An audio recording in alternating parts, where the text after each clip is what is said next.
बिस्मिल्लाहिर्रहमानिर्रहीम अस्सलाम वालेकुम सब भैन भराओ नईम इकबाल की तरफों तुसी देख रहे हो अपना यूट्यूब चैनल नुमांदे हसगुले ते अज असी बनावांगे जी आलू मटर गाजरां दी भोनवी सब्जी।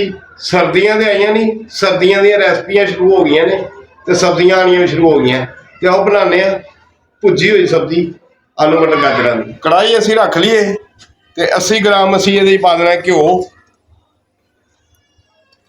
और घ्यो गर्म हो गया है। एक छोटे साइज के 2 प्याज लेने इस तरीके लंबे लंबे कट लेने ने। हम इन्होंने जरा ब्राउन कर लीए, हल्का गोल्डन कलर माशाल्लाह आ गया है। हम असी 1 चम्मच पावे लसन अदरक का पेस्ट, ये भी हल्की जी भुनाई कर लीए, कच्चा पाने का दूर कर लीए इस तरीके। लो जी लसन अदरक का कच्चापन खत्म हो गया तो इतने आके असी बड़ा सारा टमाटर एक सी ਉਹਦਾ ਅਸੀਂ पेस्ट बना लिया, ਇਹਨੂੰ मिक्स कर ਲਾਂਗੇ, हल्का जिहा पका लीए, फिर ਤੁਹਾਨੂੰ ਦੱਸਦੇ ਹਾਂ ਕਿਹੜੀ चीज़ होर पानी है तो किन्नी पानी है। टमाटर भी साडा ओके हो गया। ਹੁਣ ਅਸੀਂ ਪਾਵਾਂਗੇ ਅੱਧਾ चम्मच नमक ਤੇ ਅੱਧਾ चम्मच ही हल्दी का, 1 चम्मच पीसी हुई लाल मिर्च। नमक तुसीं अपने टेस्ट के हिसाब नाल रख सकते जी, मिर्च भी। इनू हुण असीं हल्की जी पकाई करने भुनने इनू जरा भुज जाए फिर इनू पानी की जरूरत पैनी है। ज़्यादा नहीं लगाना, थोड़ा जिहा लगाना ताकि मिर्च मसाला अच्छी तरह भुज जाए। थोड़ा जिहा पानी लगावांगे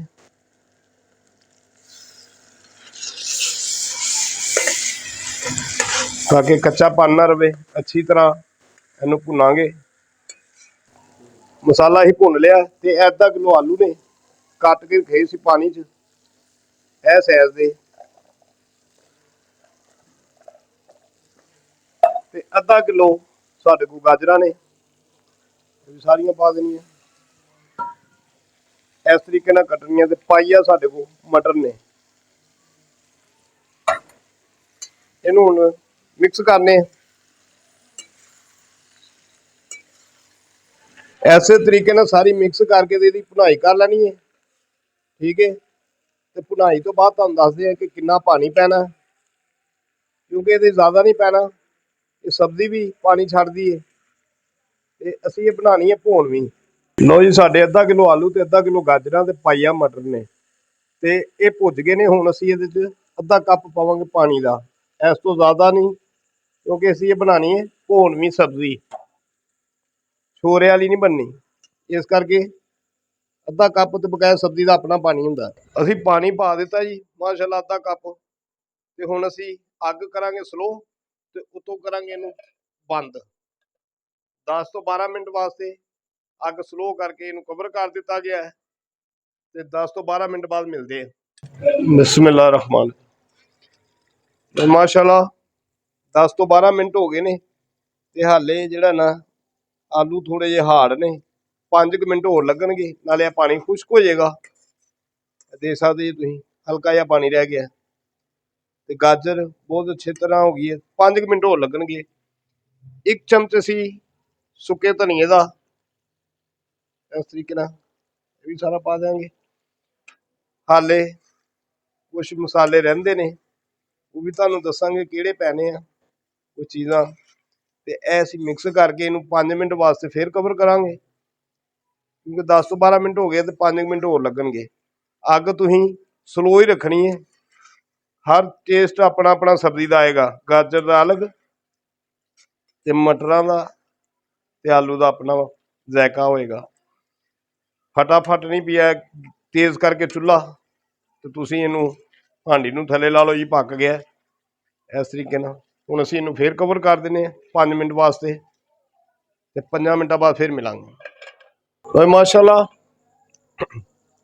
15 तो 17 मिनट लगे ने। बिस्मिल्लाह देख सकते जी थल्ले घ्यो रह गया, पानी सारा खुश्क हो गया है। असीं हुण मिक्स कर लिया है। हुण किहड़ी चीज़ पानी है तुहानूं दिखाने हैं। आधा चम्मच गरम मसाला पीसिया होया, ठीक है जी। 3 ਤੋਂ 4 ਸਬਜ਼ ਮਿਰਚਾਂ गोल गोल कटियां हुई। सुभान अल्लाह, बहुत ही अच्छी खुशबू आ रही है। इसे तरीके ने बनाना तो बड़ी वधिया तो बड़ी मज़ेदार सब्जी बनती है। आलू मटर गाजरां दी। यह सब्ज़ धनिया है जी, ये देख सकते। सुभान अल्लाह, कैसा कलर है तो खुशबू बहुत ही मज़ेदार है। हुण असीं तुहानूं मिक्स करके डिश आउट करके दिखाने। असीं हुण करन लगे हाँ बिस्मिल्लाह रहमान रहीम। सुभान अल्लाह, देखो माशाअल्लाह, कलर देखो तुसीं, ये चमक देखो। असीं हुणे डिश आउट करके तुहानूं दिखाया है। यकीन करो बहुत ही ज़बरदस्त बनते ने। तो चुल्हा असीं कर दिता बंद। लो जी माशाअल्लाह, भैणों ते भराओ देख सकते जे कलर भी ते खुशबू ते क्या ही बात है। ऐसे तरीके नाल बनाना, कोई चीज़ तुहानूं बाज़ारों नहीं लैनी पेगी। ये सारियां चीज़ां घर च हर घर च पईयां हुंदियां, सादे तरीके नाल बनदी है ते बहुत ही मज़ेदार। एक दफ़ा जरूर ट्राई करना ते सानूं कमेंट च दसना अज दी रैसिपी साडी तुहानूं कैसी लगी है। भाई माशाअल्लाह, आलू मटर गाजरां दी रैसिपी भोनवी सब्जी दी तुहानूं बना के दिखाई है। अगर ये तुहानूं थोड़ी जिन्नी भी चंगी लगी है, इनूं लाइक करना, शेयर करना, कमेंट करना, सबसक्राइब करना, मुहल्लेदारां नाल शेयर करियो, दोस्तां नाल, रिश्तेदारां नाल, ते कमेंट च दस्सिया करो साडी रैसिपी तुहानूं कैसी लगी है। अगे नवीं रैसिपी दे नाल फिर हाज़र होवांगे। उन्नी देर तक अल्लाह हाफिज़।